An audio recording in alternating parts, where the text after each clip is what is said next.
It's been 18 years since the Catholic Church announced a zero-tolerance policy in hopes of ending sexual abuse by clergy. But just this past weekend, the Diocese of La Crosse released its own list of credibly accused clergy. Martha joins us now with more in this News 8 Now investigation. Just this past December, Pope Francis made an important change to something called the Pontifical Secret. It is the Church's highest level of confidentiality. He abolished its use in cases of clergy committing violence or sexual assaults against minors or anyone under their authority. The new policy also includes cases related to a lack of reporting abuse and attempts to cover up accusations. The Diocese of La Crosse was one of the last dioceses to maintain its secrecy and now promises transparency to end the abuse. Here's more in this News 8 Now investigates Breaking the Silence. Amazing grace. The St. Joseph the Workman Cathedral sits in the center of La Crosse. It's the bishop's church and has been for more than 150 years. But times have changed. I once was lost. And the church has come under fire. Bishop William Callahan oversees the La Crosse Diocese. It's 19 counties, 108 parishes, and approximately 177 priests. As diocese after diocese around the nation purged itself of documents involving sexual abuse cases of credibly accused priests and clergy, the La Crosse Diocese found itself in the minority. It was one of the last 14 dioceses of the nation's 145 to give an account. An audit, it says, goes back more than 150 years and names 25 clergy members. The disclosure of names is an important step. The Church must again confess to this evil and pledge our prayers and support to all victims and their families. The list of names released just this past Saturday may lead to more reports from more victims. In a May 2019 article, PBS reported that the church shows allegations of child sex abuse by clerics more than doubled in its latest 12-month reporting period, and that its spending on victim compensation and child protection surged above $300 million. It was grace. All of this has been a long time coming. My heart to feel.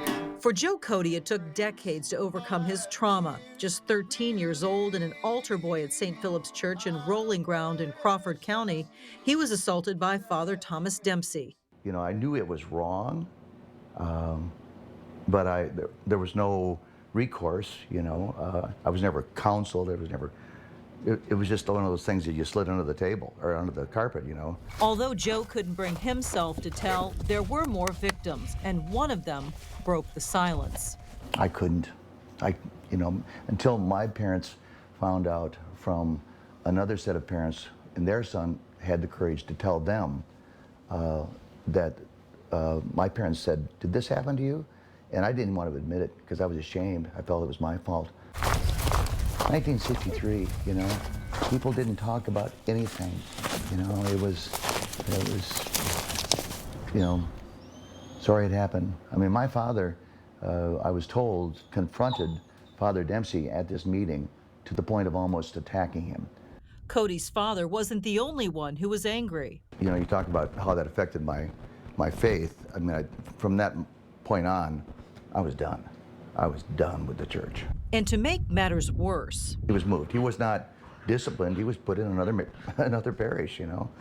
in fact, according to the bishopaccountability.org, Dempsey was in the La Crosse Diocese off and on for 20 years, spending time in 15 parishes. But any justice for victims may be hard to come by, since according to that same PBS article and the church's annual report, more than 90% of the alleged abusers were already dead or removed from the ministry. I once was lost, but now I'm found. It took decades, but Joe Cody saw Father Dempsey convicted in La Crosse in 1997, more than 30 years after the accusations came to light. Every time you say the Lord's Prayer, you say, forgive us our trespasses as we forgive those who trespass against us. So if I want forgiveness, I've got to give forgiveness, and that's in every aspect of every relationship.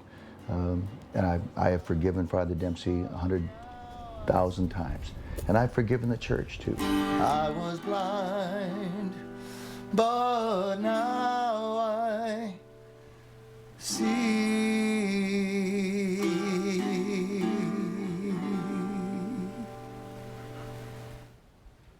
Now, unfortunately, the Associated Press just this month found more than 900 clergy members actually of the child sexual abuse were missing from the list released by the diocese and religious orders that they serve.